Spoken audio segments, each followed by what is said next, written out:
Hello दोस्तों, कैसे हो? Good evening. मैं विजय एक बार फिर से GS Vijay education and counsellor YouTube पर आपका हार्दिक स्वागत करता हूं। आई होप आप ठीक होंगे। आशा आशा करता हूं कि आप कुशल मंगल हैं। और अभी तो दीपावली की छुट्टियां स्टार्ट हो गई होंगी। तो दोस्तों, आज हम भाग 1 यानी कि भारतीय इतिहास के कुछ विषय का भाग 1 है, उसका 4th चैप्टर विचारक, विश्वास और इमारतें कंप्लीट होने जा रहा है। आज की क्लास में कंप्लीट हो जाएगा। अगर आपकी डिमांड हो या आप चाहते हो तो कल की क्लास में, वो क्लास 1 या 1.5 घंटे की हो सकती है, उसमें पूरे चैप्टर का क्वेश्चन आंसर के हिसाब से रिवीजन कर ले, जिसमें जिसमें अपना मकसद रहेगा कि जो 1 नंबर वाले और 2 नंबर वाले क्वेश्चन, यानी कि इसमें तो ऑब्जेक्टिव आ गए, रिक्तस्थान आ गए, 1 लाइनर आ गए और 2 नंबर वाले क्वेश्चन। तो अगर आप चाहते हैं ऐसा रिवीजन तो प्लीज कमेंट करके बताना। मैं तैयार हूं कल की क्लास के लिए। इससे क्या है कि आपका रिवीजन हो जाएगा, क्वेश्चन का पता चल जाएगा और फिर डिस्कस करेंगे कि पिछले सत्र में जो एग्जाम हुई उसमें इसमें से कौन सा क्वेश्चन आया और किस हिसाब से उन्होंने ये क्वेश्चन पूछा है। तो अब ये आप पर है, कमेंट करके मुझे बताओगे कि आपको रिवीजन क्वेश्चन आंसर के हिसाब से करना है या नहीं। चलो हम आगे बढ़ते हैं। हमारे चैप्टर है विचार, विश्वास और इमारतें, हिस्ट्री, भाग 1 का 4th चैप्टर एंशिएंट हिस्ट्री। तो दोस्तों, हम पढ़ रहे थे बुद्ध धर्म के बारे में।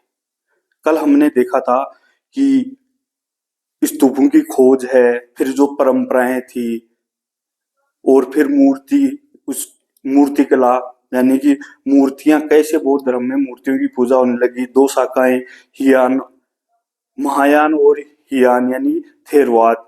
इन दोनों में डिफरेंस समझा था कि महायान यानी कि नया वर्जन है बौद्ध धर्म का, जिसमें बुद्ध को देवता मानकर उसकी पूजा करते हैं। थेरवादी या हीनयान वही परंपरा जो बुद्ध ने शुरू की थी, वही परंपरा पर चलते हैं और बुद्ध को मानव मानते हैं। और जो उस समय के शिक्षकों ने जो शिक्षाएं दी, उन्हीं के आधार पर चलते हैं। आज हम देखेंगे पौराणिक हिंदू धर्म का उदय, यानी कि जैन बौद्ध कंप्लीट हो गए हैं, अब है पौराणिक हिंदू धर्म का उदय। इसमें मेनली दो है स्पेशल, वैष्णव और शैव संप्रदाय। ये संप्रदाय भी बोल, धर्म तो हिंदू ही रहेगा दोस्तों। धर्म तो क्या है, हिंदू ही रहेगा, लेकिन इनमें जो संप्रदाय है, एक वैष्णव संप्रदाय और एक शैव संप्रदाय। तो मुक्तिदाता की कल्पना सिर्फ बौद्ध धर्म तक ही सीमित नहीं थी। कल हमने देखा था कि भगवान बुद्ध को या महात्मा बुद्ध को मुक्तिदाता के रूप में महायान शाखा वाले मानते थे कि ये मुक्तिदाता है। तो मुक्तिदाता बौद्ध धर्म में नहीं, हिंदू धर्म में भी है। यह हिंदू धर्म में भी मुक्तिदाता भगवान को मानते हैं। तो फिर है हिंदू धर्म। हिंदू धर्म में भी विकसित हो रही थी, यानी कि जो मुक्तिदाता की जो कॉन्सेप्ट था, जो पहले बौद्ध धर्म में विकसित हुआ, उसके बाद में वो किसमें, हिंदू धर्म में भी विकसित होने लग गया। और 2 संप्रदाय बने, एक वैष्णव, दूसरा शैव संप्रदाय। क्लियर? वैष्णव कौन थे? जो विष्णु को सर्वोच्च देवता मानते थे, वो वैष्णव कहलाए।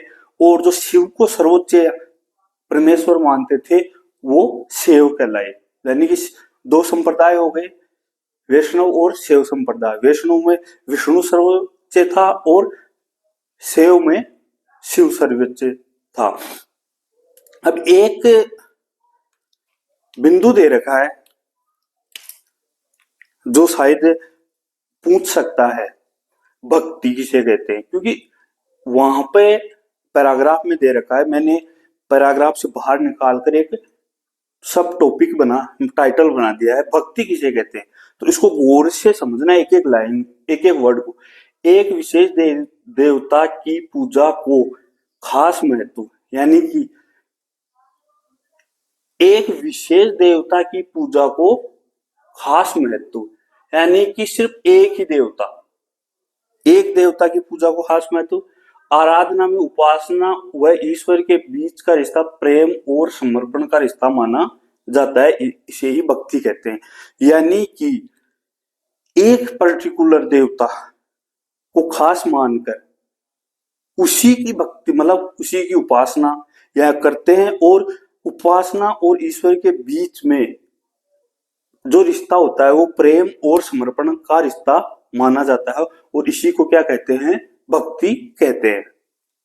फिर है वैष्णववाद। इस चैप्टर में शैव धर्म या शैव संप्रदाय के बारे में ज्यादा कुछ नहीं दे रखा है, थोड़ा बहुत वैष्णव संप्रदाय के बारे में दे रखा है, तो ध्यान से देखना। वैष्णववाद कई अवतारों के इर्द गिर्द पूजा पद्धति विकसित हुई, यानी कि कई देवता थे जिनके इर्द गिर्द क्या हुई? पूजा पद्धति विकसित हुई, यानी कि जो देवता थे, कई देवता, एक नहीं कई देवता, उनके इर्द गिर्द किसी ने शिव की पूजा शुरू की, किसी ने विष्णु की, किसी ने ब्रह्मा की, किसी ने माता दुर्गा की।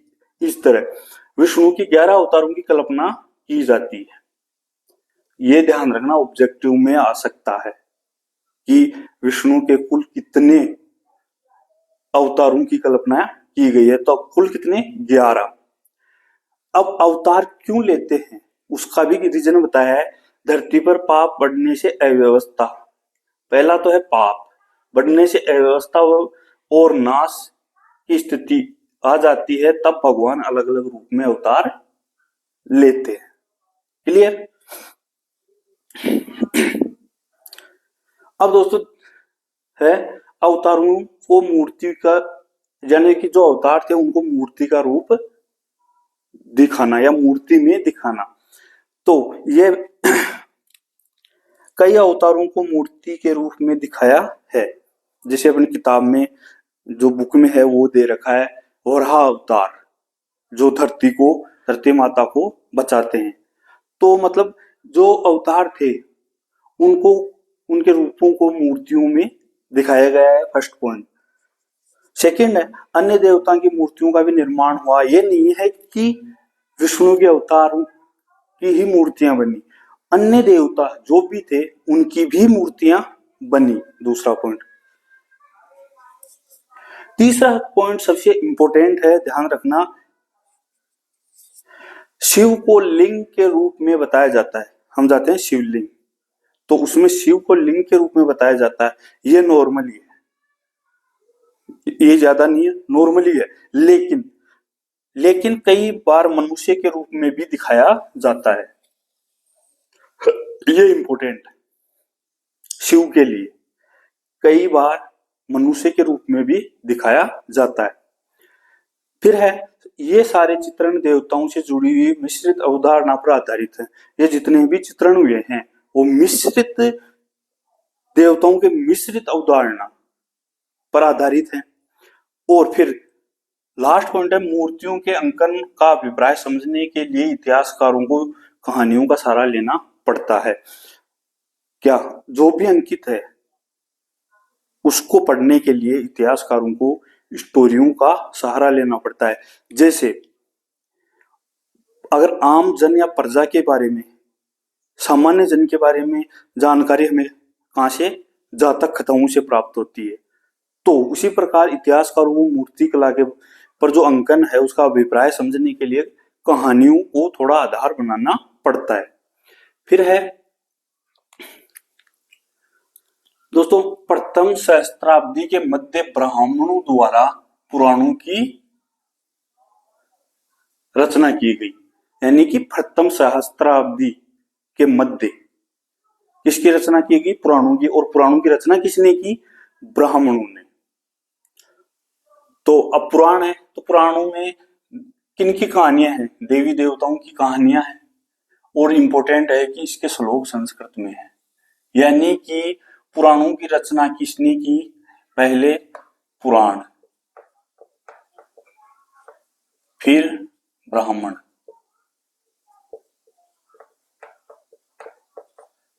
और भाषा, भाषा संस्कृत। ऐसे पुराणों की रचना किसने की? ब्राह्मणों ने। कौन सी भाषा का यूज किया? संस्कृत भाषा का। अब ये तो इम्पोर्टेंट है कि संस्कृत भाषा का यूज हुआ है, लेकिन अगले जो तो पॉइंट हैं उनको आप अच्छी तरह समझना, गौर करना उनपे। महिलाएं और शूद्र जिन्हें वैदिक साहित्य पढ़ने और सुनने की अनुमति नहीं थी। किनको? महिलाओं और शूद्र, महिलाएं व शूद्र, इन दोनों को वैदिक साहित्य ना तो पढ़ने की अनुमति थी और ना ही सुनने की। लेकिन पुराणों को वो सुन सकते थे, यानी कि पुराणों में जो कहानियां कथाएं हैं उनको सुन सकते थे। तो अब यहां से एक क्वेश्चन बनता है कि महिलाएं और शूद्रों को कौन सा साहित्य पढ़ने या सुनने की अनुमति नहीं थी? तो वो है वैदिक साहित्य। और महिलाएं और शूद्रों को पढ़ने और सुनने की अनुमति थी। किनको पढ़ने सुनने की अनुमति थी? पुराणों की। तो दोस्तों ऐसे ही क्वेश्चन निकलते हैं, ऐसे ही क्वेश्चन आते हैं। इसीलिए मैंने कल के लिए प्लान बनाया था जो मैंने आपसे शेयर किया है। अगर आप एग्री हो और 1 से 1.5 घंटे का टाइम है आपके पास, उसमें पूरा चैप्टर क्लियर हो जाएगा, पूरा चैप्टर। फिर नेक्स्ट डे परसों से पार्ट सेकंड यानी कि मध्य हिस्ट्री यानी कि मध्यकालीन हिस्ट्री शुरू हो जाएगी। और अगर आप इंटरेस्टेड नहीं है क्वेश्चन वाले में, तो हम कल से ही भाग 2 स्टार्ट कर देंगे।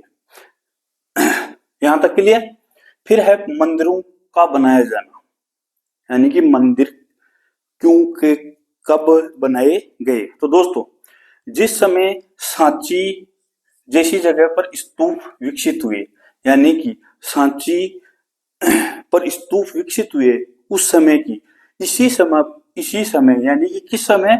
जब सांची में स्तूप विकसित हुए इसी समय देवी देवताओं की मूर्तियां रखने के लिए मंदिर भी बनाए गए।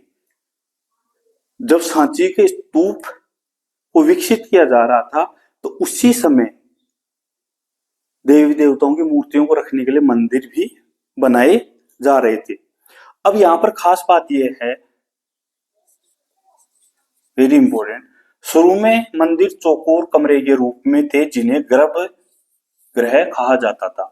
तो यानी कि पहले मंदिर थे वो चौकोर कमरे के समान ही थे और उनको गर्भगृह कहा जाता है, जहां पर वो मूर्ति रखी जाती है देवी देवताओं की, उसको गर्भगृह कहा जाता है। तो आपसे ये भी पूछ सकता है कि गर्भगृह किसे कहा जाता है, ये क्वेश्चन बनता है। फिर दूसरा, एक दरवाजा होता था उसके, जो उपासक पूजा के लिए अंदर जा सके। क्लियर? अब है शिखर। पहला वर्ड है यहां पर ग्रह, फिर दूसरा है शिखर। जैसे स्तूप में पढ़ा था अंड हरबिया का यष्टि, उसी तरह गर्भगृह शिखर। गर्भगृह के ऊपर एक ढांचा बनाया गया जिसे शिखर कहते हैं, यानी कि जो गर्भगृह था उसके ऊपर, जो आज के टाइम में जो मंदिर है उसके ऊपर ऐसे ढांचा बनाया जाता था, उसको क्या बोलते थे? शिखर। क्लियर? और दीवारों पर भित्ति चित्र उत्कीर्ण किए जाते थे, यानी कि दीवारों पर चित्र बनाए जाते थे। यहां तक क्लियर? फिर है शुरू में मंदिरों की खास बात, कुछ पहाड़ियों को काटकर खोखला करके कृत्रिम गुफाएं बनाई जाती थी। यानी कि पहले क्या होता था, जो पहाड़ी होती थी उसको बीच में से काट कर एक गुफा बनाई जाती थी, यानी कि उसको खोखला करके गुफा बनाई जाती थी, पूरी पहाड़ी को नहीं काटा जाता था और गुफा बनाई जाती थी। और सबसे प्राचीन कृत्रिम गुफा 3वीं सदी ईसा पूर्व में अशोक के आदेश पर आजीविक संप्रदाय के लिए बनाई गई थी। कहाँ बनाई गई थी वो हम क्वेश्चन में देखेंगे और मैंने पहले भी वो बता दिया है। तो सबसे प्राचीन गुफा कौन सी है जो अशोक के आदेश पर आजीविक संप्रदाय के लिए बनाई थी? फिर जो पहाड़ी को खोखला करके जो गुफाएं बनाई जाती थी, इसके बाद में 8वीं सदी में इसका विकसित रूप आया। 8वीं सदी में कैलाशनाथ मंदिर, शिव का नाम के मंदिर, पूरी पहाड़ी को काटकर मंदिर का रूप दिया गया। यानी कि 8वीं सदी में जो कैलाश मंदिर बना था वो 8वीं सदी में पूरी पहाड़ी को काटकर बनाया गया था। इससे पहले क्या होता था, पहाड़ी को खोखला करके गुफाएं बनाई जाती थी और कैलाशनाथ जो मंदिर है वो पूरी पहाड़ी को काटकर ही मंदिर का रूप दिया गया है। इसके बाद में है एलोरा के प्रमुख तक्षक। यहाँ पर एलोरा की गुफाएं, अजंता एलोरा। तक्षक द्वारा निर्माण समाप्त होने के बाद में आश्चर्य से कहा, हे भगवान, ये मैंने कैसे बनाया? यानी कि उसको खुद को पता नहीं है। जो एलोरा की गुफाएं हैं वो उन्होंने बनाई तो उनको पता ही नहीं चला कि ये मैंने कैसे बना दिया। वो खुद आश्चर्यचकित हो गया। तो दोस्तों ये था मैन। यहाँ पर आपको कैलाश मंदिर का ध्यान रखना है, एलोरा का आजीविक संप्रदाय,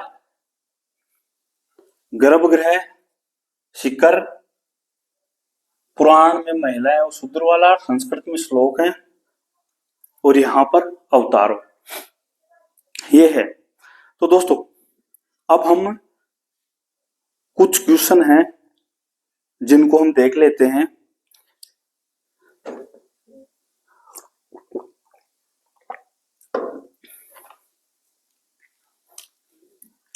दोस्तों क्या है, पढ़ने का एक तरीका होता है। आप ऐसे बिना तरीके के चाहे 20-20 घंटे पढ़ लो, कुछ भी नहीं होने वाला। लेकिन अगर कोई 3 घंटे भी, सॉरी 3 तो नहीं, 5 से 6 घंटे कंटिन्यू देता है और तरीके से पढ़ता है। अभी जैसे मैंने बताया आपको कि हमारा 30 और 12 या 13, पहला ये है, ये जो 42 क्वेश्चन के आसपास हैं ये हमारे राइट होने चाहिए। अगर ये राइट हो गए तो फिर हमें बड़े क्वेश्चन में जोर नहीं आएगा।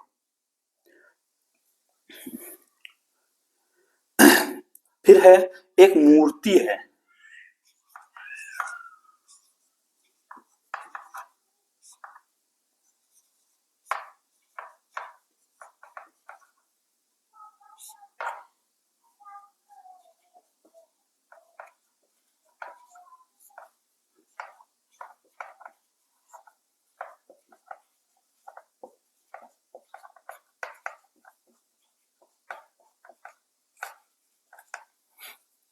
देखो दोस्तों, एक विष्णु की वराह अवतार की मूर्ति है जो पृथ्वी देवी को बचाते हैं। ये कहां पर स्थित है? तो दोस्तों ये विष्णु की अवतार की एहोल एहोल में है। एहोल कहां पे? कर्नाटका में। तो किताब में दिया हुआ है, मूर्ति भी है उसमें दे रखा है। मैं सिर्फ आपको ये बता रहा हूं कि वो आपको वहां भी देखना है। एहोल में, एहोल कहां है? कर्नाटक। और लगभग 6वीं सदी में,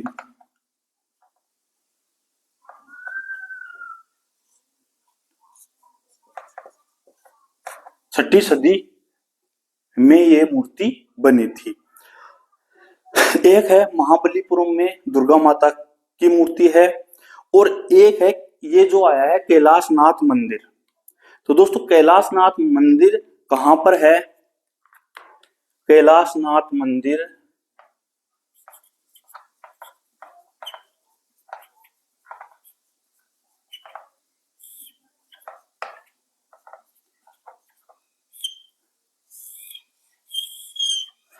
कैलाशनाथ मंदिर इंपॉर्टेंट क्वेश्चन है। तो कैलाशनाथ मंदिर है दोस्तों,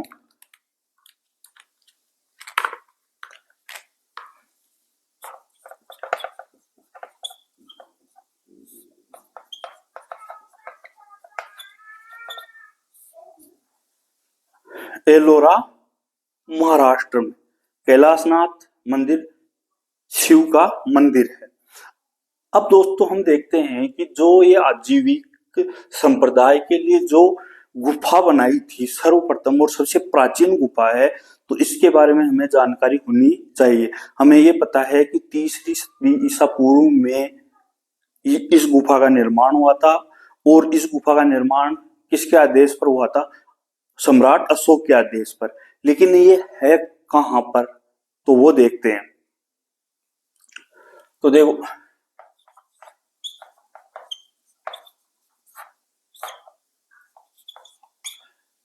बराबर की गुफाएं। अब ये बराबर कहां पर है? बिहार। क्लियर? ये जो आजीविक संप्रदाय के लिए जो बनाई थी, वो बराबर गुफाएं कहां पर है? बिहार में। तो इसको ध्यान रखना कि जो डायरेक्ट नहीं देके आजीविक संप्रदाय भी दे सकता है, तो आपको दोनों वर्ड याद रखने होंगे, बिहार प्लस बराबर की गुफाएं। तो ये कब बना था? किसने बनवाया था? तो अशोक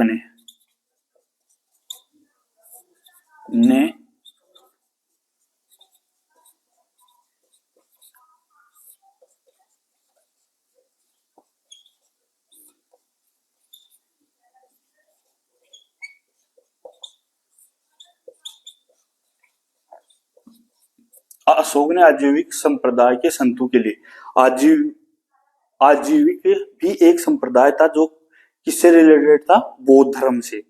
क्लियर? अब हम आपको एक स्क्रीनशॉट लेना चाहे ले सकता है। अब हम 5-7 क्वेश्चन हैं जिनको और देखते हैं जो इंपॉर्टेंट हैं। चलो मैं इस बीच वाले पोर्शन को हटा देता हूं यहां से।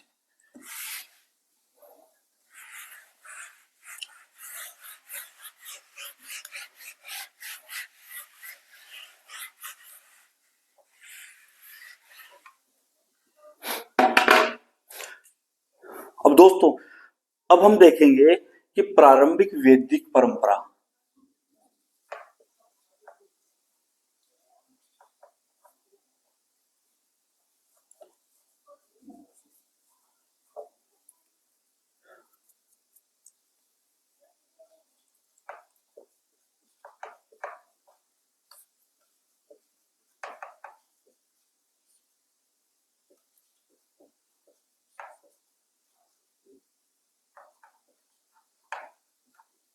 यानी कि जो प्रारंभिक वैदिक काल या परंपरा है, वो कब से कब तक माना गया है?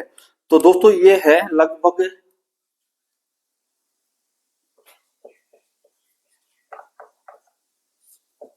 1500 ईसा पूर्व से 1000 ईसा पूर्व। तो वैदिक काल का समय कालक्रम क्या है? 1500 ईसा पूर्व से 1000 ईसा पूर्व तक का काल किसका है? प्रारंभिक वैदिक काल का। फिर है दूसरा है दोस्तों उत्तर वैदिक काल।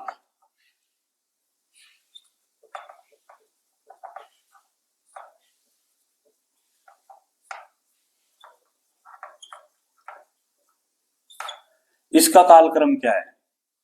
यानी कि प्रारंभिक वैदिक काल को 2 भागों में बांटा जाता है, प्रारंभिक वैदिक काल और उत्तर वैदिक काल। तो प्रारंभिक वैदिक काल का समय था 1500 से 1000 ईसा पूर्व। फिर उत्तर वैदिक काल या परंपरा का जो कालक्रम है, तो ये आ जाएगा क्योंकि इसके बाद में स्टार्ट होगी। तो 1000 से 500 ईसा पूर्व। कहीं 600 भी आता है, लेकिन बोर्ड की बुक है तो बोर्ड पे 500 दे रखा है। तो वैदिक काल। अब यहां पर ये चीज समझने की है कि इस काल में आते आते, उत्तर वैदिक काल में आते आते लोहे का प्रयोग शुरू हो गया। इसी काल में जनपद का निर्माण हुआ और जो भी झगड़े थे वो इसी काल के एंड तक शुरू हो गए थे। तो वैदिक काल और उत्तर वैदिक काल, तो लोहे का प्रयोग कब से शुरू हो रहा था? उत्तर वैदिक काल से। जनपदों का निर्माण भी इसी काल में हुआ था। फिर महाजनपद आए थे। फिर एक क्वेश्चन है,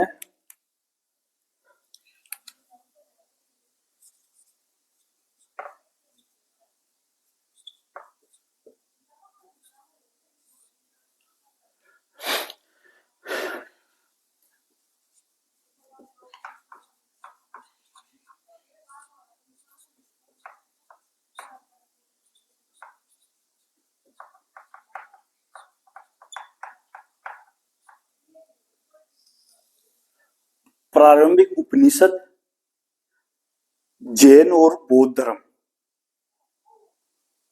कब, मतलब कब सामने आए? तो वो है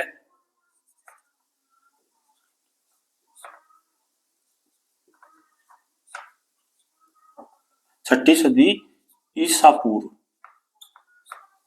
कब? 6ठी सदी ईसा पूर्व में ये हमारे सामने आए, या फिर कह सकते हैं कि इनका रचना काल है।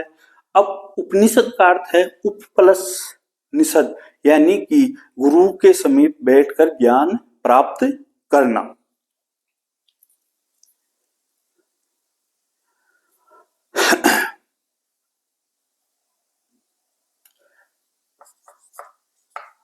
यूनानी शैली से भावित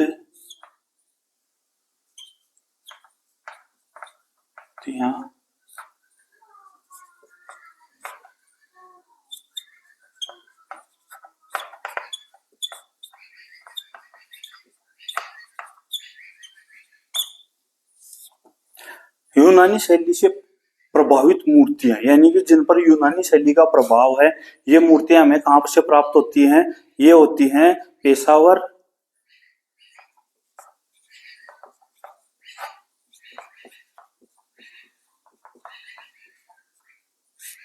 पेशावर और तक्षशिला। क्लियर?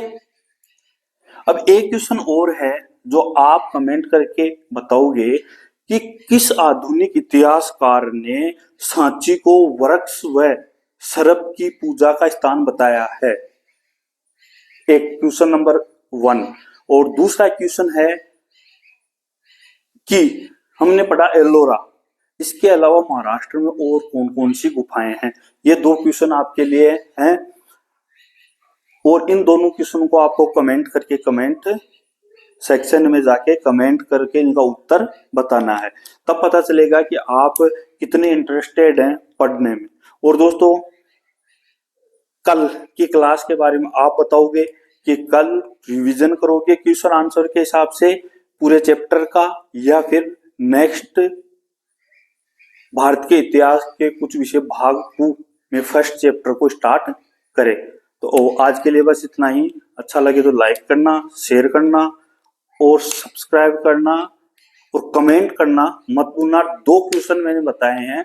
पहला क्वेश्चन तो यह है कि किस आधुनिक इतिहासकार ने सांची को वृक्ष और सर्पों की पूजा स्थल बताया है? दूसरा, एलोरा महाराष्ट्र में है, एलोरा गुफा। तो और कौन कौन सी गुफाएं महाराष्ट्र में हैं जो प्रसिद्ध हैं? ओके, धन्यवाद। आज के लिए इतना ही। कल फिर मिलते हैं।